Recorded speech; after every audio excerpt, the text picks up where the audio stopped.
کیا آپ نے کبھی سوچا ہے کہ ہمیں ہنسی کیوں آتی ہے؟ کیا ایک لطیفہ محض الفاظ کا مجموعہ ہوتا ہے یا یہ ہمارے لاشعور میں چھپے کسی بڑے راز کا اشارہ ہے؟ یہ واقعی ایک بہت گہرا سوال ہے۔ بالکل۔ تو مائنڈ ورس میں خوش آمدید۔ یہ وہ جگہ ہے جہاں ہم انسان کے دماغ، جذبات اور کائنات کے رازوں کو ایک صاف، سادہ اور دلکش انداز میں سمجھتے ہیں۔ یہاں ہر بات علم بھی ہے، حیرت بھی ہے اور سوچنے کا ایک نیا راستہ بھی۔ اگر آپ جاننا چاہتے ہیں کہ ہم کیوں سوچتے ہیں، کیسے محسوس کرتے ہیں اور دنیا دراصل کس اصول پر چلتی ہے، تو آپ بالکل صحیح جگہ پر آئے ہیں۔ صحیح۔ ہماری اس ذہنی سفر میں شامل ہوں اور ہر دن خود کو ایک نئی نظر سے دیکھنا سیکھیں۔ لہٰذا ہمارے ساتھ جڑنے کے لیے اس چینل کو سبسکرائب کریں۔ تو آج کا ہمارا یہ جو گہرا مطالعہ ہے، اس کا موضوع سگمنڈ فرائڈ کی شہرہ آفاق کتاب ہے، jokes and the relation to the unconscious, یعنی لطیفہ اور ان کا لاشعور سے تعلق۔ بالکل۔ اور فرائڈ کا نام سنتے ہی نا، مطلب ہمارے ذہن میں خواب، بچپن کے الجھے ہوئے صدمات اور لاشعور کی وہ تاریک گہرائیاں آنے لگتی ہیں۔ لیکن یہ کتاب بتاتی ہے کہ ایک عام سا بظاہر بے ضرر سا لطیفہ بھی انہی گہرائیوں سے جنم لیتا ہے۔ یہ کتاب نفسیات کی دنیا میں ہنسی اور مذاق کو سمجھنے کا سب سے بڑا ذریعہ مانی جاتی ہے۔ اور یہی چیز مجھے سب سے زیادہ حیران کرتی ہے۔ مطلب ہم لوگ عموماً لطیفوں کو بس وقت گزاری یا کہہ لیں کہ محض تفریح کا ذریعہ سمجھتے ہیں۔ کوئی ہمیں لطیفہ سناتا ہے، ہم ہنستے ہیں اور بات ختم۔ لیکن فرائڈ یہ کہہ رہا ہے کہ اس ایک لمحے کی ہنسی کے پیچھے ہمارے دماغ کی پوری ایک انجینئرنگ کام کر رہی ہے۔ بالکل، ایک پوری مشینری چل رہی ہوتی ہے۔ تو آج کی اس نشست میں ہمارا مشن یہی ہے کہ ہم اس کتاب کے پہلے حصے، خاص طور پر تعارف اور لطیفوں کی ٹیکنیک پر بات کریں۔ ہم یہ کھوج لگائیں گے کہ ایک لطیفہ دراصل بنتا کیسے ہے۔ لیکن اس سے پہلے کہ ہم یہ سمجھیں کہ دماغ لطیفہ بناتا کیسے ہے، میں یہ سوچ رہا تھا کہ فرائڈ جیسے اتنے سنجیدہ انسان کو، جو انسانی ذہن کی پیچیدگیوں میں ہر وقت گھرا رہتا تھا، اسے اچانک ہنسی مذاق میں اتنی گہری دلچسپی کیسے پیدا ہو گئی؟ اچھا، اس کے پیچھے نا ایک بہت ہی زبردست واقعہ ہے، جو دراصل ان کی ایک اور عظیم کتاب سے جڑا ہے۔ 1899 میں جب فرائڈ کی مشہور ترین کتاب خوابوں کی تشریح چھپنے کے آخری مراحل میں تھی، تو انہوں نے اس کا ابتدائی مسودہ اپنے قریبی دوست ولیم فلس کو پڑھنے کے لیے دیا۔ ولیم نے جب اسے پڑھا تو اس نے فرائڈ کے سامنے ایک عجیب سی الجھن رکھی۔ اس نے کہا کہ تم نے کتاب میں خوابوں کی جو تشریحات کی ہیں نا، ان میں تو جگہ جگہ لطیفے اور مذاق چھپے ہوئے معلوم ہوتے ہیں۔ ارے، یہ تو بڑی دلچسپ بات ہے۔ ایک انتہائی سنجیدہ تحقیقی مقالے میں مذاق کا عنصر۔ بالکل، اسے یہ بات بہت عجیب لگی، اور تصور کریں کہ فرائڈ کے لیے بھی یہ ایک جھٹکا ہی ہوگا کہ وہ ایک سنجیدہ کتاب لکھ رہے ہیں اور دوست کہہ رہا ہے کہ اس میں لطیفے بھرے پڑے ہیں۔ لیکن فرائڈ نے اس تنقید کو نظر انداز کرنے کے بجائے اس پر بہت گہرا غور کیا۔ تو انہوں نے دوبارہ اس پر تحقیق شروع کی؟ جی، انہوں نے ان خوابوں کا دوبارہ جائزہ لیا اور پھر انہیں ایک حیران انگیز حقیقت کا ادراک ہوا۔ فرائڈ نے محسوس کیا کہ ہمارا دماغ خواب بناتے وقت جو طریقہ کار استعمال کرتا ہے، جسے وہ ڈریم ورک کہتے ہیں، اور ہمارا دماغ لطیفہ بناتے وقت جو تکنیک استعمال کرتا ہے، یعنی جوک ورک، وہ دونوں حیرت انگیز طور پر ایک جیسے ہیں۔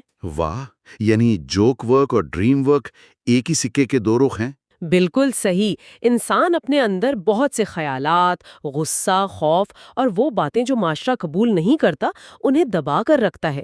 خواب ان دبی ہوئی باتوں کو ایک بدلی ہوئی شکل میں ظاہر کرتے ہیں، اور لطیفے بھی دراصل انہی دبی ہوئی خواہشات کو ہنسی کے غلاف میں لپیٹ کر باہر نکالتے ہیں۔ اچھا، تو کیا ہم یہ کہہ سکتے ہیں کہ لطیفے ہمارے جاگتے ہوئے ذہن کے خواب ہیں؟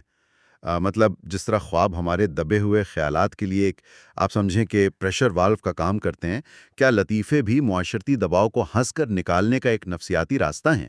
جی، یہ پریشر والو والی تشبیہ بالکل درست ہے۔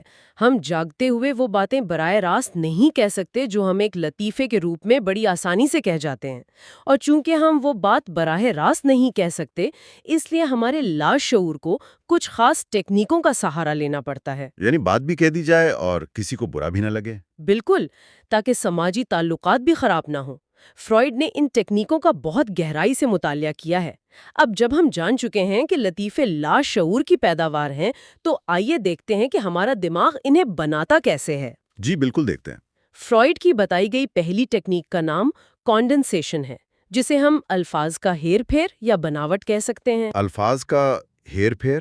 تو کیا ہمارا دماغ لاشعوری طور پر ایک لغت نگار بن جاتا ہے جو خود سے نئے الفاظ ایجاد کر رہا ہو؟ یہ عمل عملی طور پر ہوتا کیسے ہے؟ اس کو سمجھنے کے لیے فرائڈ نے مشہور جرمن مصنف ہائنچ ہائنے کی ایک تحریر سے ایک بڑی شاندار مثال دی ہے۔ اس تحریر میں ایک کردار ہے جس کا نام ہے ہرش ہیاسنت۔ یہ ایک غریب لاٹری ایجنٹ ہے۔ وہ ایک دن کسی تقریب میں اپنے وقت کے مشہور اور انتہائی امیر کروڑپتی بیرن روتھسچائلڈ سے ملتا ہے۔ بعد میں وہ لوگوں کو بڑے فخر سے بتاتا ہے کہ روتھسچائلڈ نے اس کے ساتھ بالکل فیملیئرلی سلوک کیا۔ ایک منٹ رکیے گا، فیملیئرلی؟ یہ تو کوئی لفظ نہیں ہے۔ انگریزی یا جرمن میں تو ایسا کوئی باقاعدہ لفظ نہیں ہوتا۔ ارے یہی تو اس لطیفے کی اصل روح ہے۔ اگر آپ اس لفظ کو کھول کر دیکھیں تو یہ دو الگ الگ الفاظ اور دو بالکل مختلف جذباتی کیفیتوں کا مرکب ہے۔ ایک طرف لفظ ہے فیملیا، جس کا مطلب ہے بے تکلفی، اور دوسری طرف ملینئر یعنی کروڑپتی۔ بالکل۔ اس غریب شخص کے لاشعور میں دراصل ایک زبردست کشمکش چل رہی تھی۔ ایک طرف وہ دنیا کو بتانا چاہتا تھا کہ اتنے بڑے امیر آدمی نے مجھ سے برابری اور بے تکلفی کی سطح پر بات کی، لیکن اس کے اندر کی سچائی یہ بھی جانتی تھی کہ وہ بے تکلفی خالص نہیں تھی، اس میں ایک کروڑپتی کا غرور شامل تھا۔ واہ، یہ تو واقعی کمال کا نفسیاتی تجزیہ ہے۔ وہ غریب شخص براہ راست یہ نہیں کہہ سکتا تھا کہ اس نے مجھ سے بات تو کی لیکن ایک امیرانہ تکبر کے ساتھ، کیونکہ اس سے تو اس کی اپنی سبوکی ہوتی نا۔ بالکل، اس کی اپنی بے عزتی ہوتی۔ تو اس کے دماغ نے ان دو متضاد خیالات کو، ایک طرف احساس کمتری اور دوسری طرف فخر، ان کو دبا کر یعنی کمپریس کر کے ایک نیا لفظ بنا دیا۔ میں تو اس کی تشبیہ ایک لنگوسٹک سمودی سے دوں گا۔ لنگوسٹک سمودی؟ یہ تو بہت اچھا نام دیا آپ نے۔ ہے نا؟ یہ ایسا ہی ہے جیسے دماغ نے دو مختلف ذائقوں والے پھلوں کو بلینڈر میں ڈال کر ایک نیا چونکا دینے والا ذائقہ بنا دیا ہو، جسے ہمارا ذہن فوراً پہچان کر لطف اندوز ہوتا ہے۔ لیکن ایک سوال ہے، ماہرین کے نزدیک ہمارا ذہن یہ سب کرتا کیوں ہے؟ سیدھی بات کیوں نہیں کہہ دیتا؟ اس کی ایک بہت بڑی وجہ ہے دماغی توانائی کی بچت۔ فرائڈ اسے اکانومی آف سائیکیکل ایکسپینڈیچر کہتے ہیں۔ دیکھیں، جب ہم کسی پیچیدہ خیال کو، خاص طور پر جس میں کوئی تلخی یا تنقید شامل ہو، سیدھے الفاظ میں بیان کرتے ہیں تو ہمیں ایک لمبی چوڑی تمہید باندھنی پڑتی ہے، صحیح، وضاحتیں دینی پڑتی ہیں، اپنے دفاع کا سوچنا پڑتا ہے۔ اس سب میں بہت سی نفسیاتی توانائی خرچ ہوتی ہے۔ لیکن جب دماغ ایک ہی لفظ میں پوری کہانی سمیٹ دیتا ہے تو وہ ساری توانائی جو وضاحتوں میں خرچ ہونی تھی وہ بچ جاتی ہے، اور یہی بچت ہمیں ہنسی کی صورت میں خوشی دیتی ہے۔ یعنی جب ہم کسی لطیفے پر ہنستے ہیں تو دراصل ہم اس بات پر خوش ہو رہے ہوتے ہیں کہ ہمارے دماغ نے کتنی کم محنت سے ایک مشکل بات کہہ دی۔ بالکل، یہ دماغ کی شارٹ کٹ ڈھونڈنے کی صلاحیت ہے۔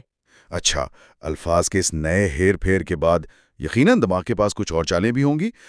ہر بار تو نیا لفظ نہیں بنایا جا سکتا نا؟ بالکل نہیں، اور یہیں سے دماغ ایک اور زبردست چال چلتا ہے۔ بعض اوقات وہ کوئی نیا لفظ نہیں بناتا، بلکہ پہلے سے موجود الفاظ کو دوہرے معنی میں استعمال کرتا ہے۔ فرائڈ اسے ایک ہی مواد کا دوہرا استعمال اور ڈبل میننگ کہتے ہیں۔ اس میں بات کے ظاہری معنی کچھ اور ہوتے ہیں، لیکن نشانہ کہیں اور ہوتا ہے۔ اس کی کوئی ایسی مثال ہے جہاں اس تکنیک نے کسی بہت بڑے واقعے کا رخ موڑ دیا ہو؟ کیونکہ ڈبل میننگ کا استعمال تو اکثر وہیں ہوتا ہے نا جہاں طاقت کا توازن برابر نہ ہو اور آپ کو کسی طاقتور شخص کو جواب دینا ہو۔ آپ نے طاقت کے توازن کی بہت زبردست نشاندہی کی ہے۔ فرائڈ نے جو مثال دی ہے وہ بالکل اسی دباؤ والے ماحول کی ہے، اور یہ واقعہ فرانس کے شہنشاہ نیپولین کا ہے۔ ارے، نیپولین کا؟ جی، نیپولین نے جب اٹلی کو فتح کیا تو اقتدار کے نشے میں وہ اکثر اطالویوں کو حقارت سے دیکھتا تھا۔ ایک محفل میں جہاں نیپولین اور کئی اطالوی معززین موجود تھے، نیپولین نے اطالویوں پر طنز کرتے ہوئے ایک اطالوی خاتون سے پوچھا، "تُتی l'italiani danzano?" جس کا مطلب ہے، کیا سب اطالوی ناچتے ہیں؟ وہ دراصل یہ طنز کر رہا تھا کہ اطالوی قوم کا کام صرف ناچ گانا ہی رہ گیا ہے۔ بالکل، اور تصور کریں کہ وہ محفل کتنی گھٹن زدہ ہوگی۔ یہ تو ایک انتہائی خطرناک صورتحال ہے۔ مطلب آپ ایک فاتح شہنشاہ کے سامنے کھڑے ہیں جو آپ کی پوری قوم کی سر عام تذلیل کر رہا ہے۔ اگر وہ خاتون براہ راست جواب دیتی تو شاید جان سے ہاتھ دھو بیٹھتی، اور خاموش رہتی تو قوم کی توہین ہوتی۔ تو اس خاتون نے کیا کیا؟ اس خاتون کے لاشعور نے اسی ڈبل میننگ کی ڈھال کا استعمال کیا۔ اس نے بڑی تمکنت سے جواب دیا، "نون توتی ما بوانا پارتے"۔ اس کا سیدھا سا مطلب ہے سب نہیں مگر ایک بڑا حصہ۔ بظاہر اس نے نپولین کی بات مان لی کہ ہاں بہت سے لوگ ناچتے ہیں، لیکن اس کا اصل وار لفظ بوانا پارتے میں چھپا تھا۔ ایک سیکنڈ، بونا پارٹے؟ جی ہاں، یہ صرف بڑے حصے کا ترجمہ نہیں تھا، بلکہ خود نپولین کا خاندانی نام بونا پارٹ تھا۔ اف، یہ تو مطلب ذہن کو سن کر دینے والا جواب ہے۔ اس خاتون نے ایک ہی جملے میں جان بھی بچا لی اور ایک شہنشاہ کے منہ پر تماچا بھی مار دیا۔ اس نے خوبصورتی سے کہہ دیا کہ سب اطالوی نہیں ناچتے مگر بوناپارٹ ضرور ناچتا ہے۔ یہ تو دماغ کی ایک زبردست کوریوگرافی ہے نا؟ بالکل ایک کوریوگرافی کی طرح ہے۔ فرائڈ بتاتے ہیں کہ اس ٹیکنیک میں ایک لفظ کو اس کے سیاق و سباق سے نکال کر محض آواز کی بنیاد پر کسی اور معنی سے جوڑ دیا جاتا ہے۔ ہم معنی پر دھیان دے رہے ہوتے ہیں اور دماغ اچانک لفظ کی آواز کا سہارا لے کر ہمیں مات دے دیتا ہے۔ دوہرے معنی سے بات اگر آگے بڑھائی جائے تو مجھے ایک اور چیز ذہن میں آ رہی ہے۔ بعض اوقات لطیفوں میں کوئی لفظی کھیل نہیں ہوتا، گفتگو بالکل ہی کسی اور طرف نکل جاتی ہے۔ کیا فرائڈ نے اسے بھی کوئی ٹیکنیک کہا ہے؟ میں پورا خیال ہی اپنی پٹری سے اتر جاتا ہے۔ جواب دینے والا بات کے اصل موضوع کو نظر انداز کر کے رخ کسی ایسی غیر متوقع سمت میں موڑ دیتا ہے جس کا اصل بات سے کوئی تعلق نہیں ہوتا۔ اس کی کوئی مثال؟ جی، ایک غسل والا لطیفہ ہے جو فرائڈ نے پیش کیا۔ دو افراد کی ملاقات ہوتی ہے۔ ایک شخص پوچھتا ہے، "کیا تم نے غسل لیا ہے؟" اب دوسرا شخص ہاں یا نہ میں جواب دینے کے بجائے کہتا ہے، "کیوں؟ کیا کوئی غسل خانے کی چیز غائب ہے؟" ارے، یہاں اس نے نہانے کے عمل سے ہی توجہ ہٹا دی۔ بالکل، توجہ نہانے سے ہٹ کر لفظ لیا ہے پر منتقل ہو گئی، یعنی چوری کرنے کے معنوں میں۔ لیکن یہاں میں تھوڑا سا تنقیدی سوال کروں گا۔ کیا یہ محض ایک عام غلط فہمی نہیں ہے؟ روزمرہ زندگی میں تو اکثر مس انڈرسٹینڈنگ ہوتی ہے۔ ہم اسے ایک باقاعدہ ٹیکنیک کیوں مانیں؟ دیکھیے، عام غلط فہمی غیر ارادی ہوتی ہے۔ آپ کا دھیان کہیں اور ہوتا ہے، اس لیے آپ غلط جواب دیتے ہیں۔ لیکن ایک لطیفے میں یہ جو ہٹاؤ ہے نا، یہ جان بوجھ کر کیا جاتا ہے۔ اس کا مقصد ہماری سوچ کے تسلسل کو توڑنا ہوتا ہے۔ فرائڈ نے اس کی ایک اور شاندار مثال ایک گھوڑے کے سوداگر کے لطیفے سے دی ہے۔ اچھا، وہ کیا ہے ذرا بتائیں۔ ایک گھوڑے کا سوداگر گاہک کو گھوڑا بیچنے کی کوشش کر رہا ہے۔ وہ دعویٰ کرتا ہے کہ دیکھو، اگر تم صبح 4 بجے اس گھوڑے پر روانہ ہو تو 6:30 بجے تک تم پریسبرگ پہنچ جاؤ گے۔ یعنی وہ گھوڑے کی سپیڈ بتا رہا ہے۔ بالکل۔ اب خریدار جواب دیتا ہے، میں صبح 6:30 بجے پریسبرگ میں کیا کروں گا؟ یہ واقعی ایک بہترین ہٹاؤ ہے۔ یہاں گھوڑے کی رفتار کے بجائے وقت کی بے مقصدیت پر توجہ ہٹا دی گئی ہے۔ سوداگر سپیڈ پر قائل کر رہا تھا اور خریدار نے بحث ہی یہ چھیڑ دی کہ اتنی صبح وہاں جانے کا فائدہ ہی کیا ہے۔ بالکل، اور اسی حیرانی سے جب ہماری سوچ کا تسلسل ٹوٹتا ہے تو ہنسی پیدا ہوتی ہے، اور جب یہ ہٹاؤ حد سے بڑھ جائے نا تو وہ بالکل مضحکہ خیز اور بے تکی منطق کی شکل اختیار کر لیتا ہے، جسے فرائڈ فالٹی ریزننگ یا غلط استدلال اور مضحکہ خیز منطق کہتے ہیں۔ بے تکی منطق یعنی جان بوجھ کر کوئی ایسی دلیل دینا جو کھوکھلی ہو؟ جی، اور یہ ٹیکنیک اتنی زبردست ہے کہ یہ ظاہری طور پر ایک منطق کا لبادہ اڑتی ہے، لیکن اندر سے بالکل غلط ہوتی ہے۔ فرائڈ نے اس کے لیے ایک رشتہ کرانے والے یعنی شیڈشن کے لطیفے کا تفصیلی ذکر کیا ہے۔ اچھا، رشتہ کرانے والے کا لطیفہ؟ جی، ایک رشتہ کرانے والا ایک لڑکے کے لیے ایک لڑکی کا رشتہ لے کر آتا ہے۔ جب لڑکا غور کرتا ہے تو دیکھتا ہے کہ لڑکی کی ایک ٹانگ چھوٹی ہے اور وہ لنگڑا کر چلتی ہے۔ تو لڑکا ہچکچاتا ہوگا۔ بالکل، لڑکا انکار کرنے لگتا ہے۔ اب وہ رشتہ کرانے والا اسے ایک عجیب دلیل دیتا ہے۔ وہ کہتا ہے، اگر تم ایک صحت مند لڑکی سے شادی کرو گے تو ہو سکتا ہے وہ کسی دن گر کر ٹانگ تڑوا لے اور تمہیں ڈاکٹروں کا بل بھرنا پڑے۔ اس کے برعکس یہ لڑکی پہلے سے ہی تیار شدہ یعنی ریڈی میڈ ٹوٹی ہوئی ٹانگ کے ساتھ آ رہی ہے اور تم اس خرچے سے بچ جاؤ گے۔ ارے باپ رے، یہ سن کر تو کوئی بھی ہنس پڑے۔ یہ تو ایسے ہی ہے جیسے کوئی وکیل انتہائی سنجیدگی سے عدالت میں یہ ثابت کر دے کہ 2 اور 2 5 ہوتے ہیں۔ ہم ایک لمحے کے لیے اس معاشی فائدے کی منطق کے جال میں پھنستے ہیں اور پھر اچانک اس بے تکی بات پر ہنسنے پر مجبور ہو جاتے ہیں۔ بالکل صحیح کہا آپ نے۔ یہ ٹیکنیک دراصل ہمارے دماغ کے تنقیدی حصے، جسے سینسرشپ کہتے ہیں، اس کو دھوکہ دیتی ہے، اور جب ہمیں احساس ہوتا ہے کہ ہمیں بے وقوف بنایا گیا ہے تو وہی رکی ہوئی ذہنی توانائی ہنسی کی صورت میں پھٹ پڑتی ہے۔ تو اگر ہم اس سیشن کو سمیٹیں تو یہ بات بالکل واضح ہو جاتی ہے کہ لطیفے کبھی بھی بے ترتیب یا حادثاتی نہیں ہوتے۔ ان کے پیچھے الفاظ کا ہیر پھیر، ہٹاؤ اور غلط استدلال کی وہ پیچیدہ نفسیاتی مشینری کام کر رہی ہوتی ہے جو بالکل ہمارے خوابوں کی طرح ہمارے لاشعور سے جڑی ہے۔ بالکل، اور یہ سب ہمارے دماغ کی زبردست کاریگری ہے۔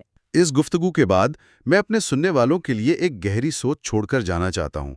اگلی بار جب آپ کسی لطیفے پر بے ساختہ ہنسیں تو ایک لمحے کے لیے رک کر سوچئے گا، کیا آپ صرف اس بات پر ہنس رہے ہیں جو کہی گئی ہے، یا اس بات پر جو کہے بغیر آپ کے لاشعور نے فوراً سمجھ لی ہے؟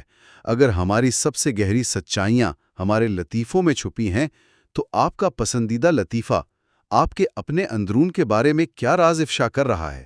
یہ تو واقعی بہت گہرا سوال ہے۔ جی، اس حصے کے آخر میں بتاتے چلیں کہ اگلے حصے میں ہم لطیفوں کے مقاصد یعنی پرپسز آف جوکس پر بات کریں گے۔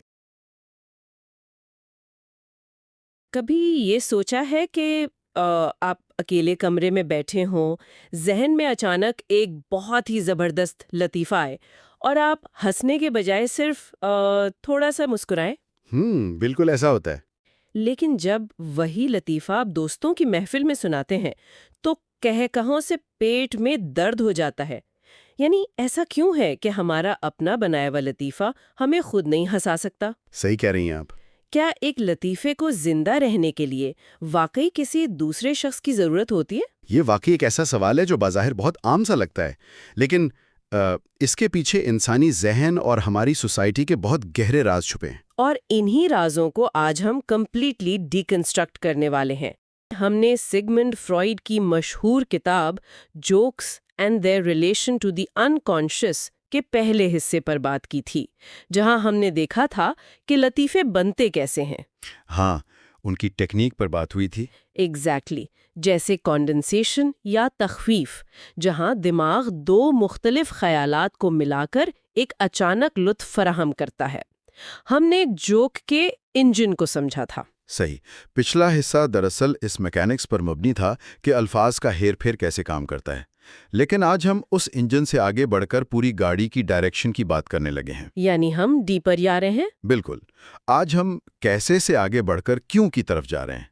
ہم لطیفے آخر بناتے کیوں ہیں؟ سو لیٹس انپیک دس، کیونکہ آج ہمارا مقصد صرف یہ جاننا نہیں ہے کہ لطیفہ کیا ہے، بلکہ یہ سمجھنا ہے کہ سوسائٹی میں اس کا رول کیا ہے۔ ایگزیکٹلی۔ یہ اس سیریز کا پارٹ 2 ہے، جس میں ہم فرائیڈ کے نظریے کے مطابق 2 نہایت اہم موضوعات پر روشنی ڈالیں گے۔ پہلا ہے دی پرپسز آف جوکس، یعنی لطیفوں کے مقاصد، اور دوسرا ہے jokes as a social process, مطلب لطیفہ سنانا ایک اکیلے انسان کا کام کیوں نہیں ہے۔ اور فرائیڈ اس پوری ڈسکشن کو بہت ہی لاجیکلی سٹارٹ کرتے ہیں۔ وہ لطیفوں کو بنیادی طور پر 2 بڑی اقسام میں تقسیم کرتے ہیں۔ اچھا، 2 اقسام کون سی ہیں؟ ایک ہیں معصوم لطیفے یعنی انوسنٹ جوکس، اور دوسرے ہیں مقصد مند لطیفے یعنی ٹینڈینشیس جوکس۔ ان دونوں کے درمیان فرق کو سمجھنا بہت ضروری ہے۔ ویٹ، معصوم لطیفہ جیسے کوئی ٹپیکل ڈیڈ جوک؟ ہاں، ایبسولوٹلی۔ معصوم لطیفے وہ ہیں جو صرف الفاظ یا خیالات کے کھیل پر مبنی ہوتے ہیں۔ ان لطیفوں کا مقصد کسی کو ٹارگٹ کرنا نہیں ہوتا، نہ ہی کسی کو برا بھلا کہنا۔ صحیح کہا۔ ان میں کسی دبی ہوئی فیلنگ کو باہر نکالنا مقصد نہیں ہوتا۔ ان کا لطف صرف اس ذہانت میں پوشیدہ ہوتا ہے جس سے الفاظ کو جوڑا جاتا ہے۔ کوئی مثال دیں اس کی؟ مثلاً کسی نے پوچھا کہ کیلنڈر ہمیشہ اداس کیوں رہتا ہے؟ کیونکہ اس کے دن گنے چکے ہیں۔ اوہ واو، اوکے، یہ بہت لیم تھا لیکن پوائنٹ سمجھ آ گیا۔ تھا نا لیم؟ ہاں، لیکن اس جوک میں کسی کی بے عزتی نہیں ہو رہی، یہ صرف ایک ہارملیس پن ہے۔ رائٹ۔ اور اس معصوم لطیفے سے ملنے والا لطف بس ایک مسکراہٹ تک محدود ہوتا ہے۔